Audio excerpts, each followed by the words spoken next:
Brother, మీరు తృప్తి అంటున్నారు. మా అబ్బాయి సంగతి మీకేం తెలుసు? చదవరా అంటే చదవడు, మాట వినరా అంటే మాట వినడు, ఇల్లు పీకి పందిరేస్తాడు. వాడిని ఇంట్లో పెట్టుకొని మేము తృప్తిగా జీవించడం ఎలా సాధ్యం? కనీసం ఒక్క బిడ్డ కూడా లేకుండా ఒక్క బిడ్డని ప్రభు అని ఏడ్చేవాళ్ళు ఈ భూమి మీద కోట్ల మంది ఉన్నారు.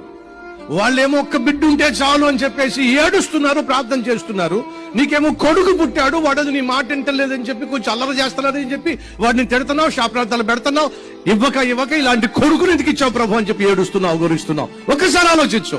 అదే కొడుకును వాళ్ళకి ఇచ్చినట్లయితే వారు బంగారంలో చూసుకుంటారు, కన్నీళ్లతో ప్రార్థన చేసి పెంచుకుంటారు.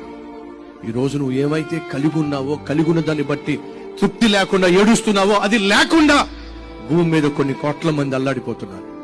ఎప్పుడు చూసినా మా ఇంట్లో పప్పు అనవే కదా బ్రదర్, ఎప్పుడు చూసినా మా ఇంట్లో సాంబార్ అనవే కదా బ్రదర్. ఈ సాంబార్ తిని, ఈ పప్పుని తిని, ఈ పచ్చడిని తిని ఎలా తృప్తిగా ఉండమంటారు? కనీసం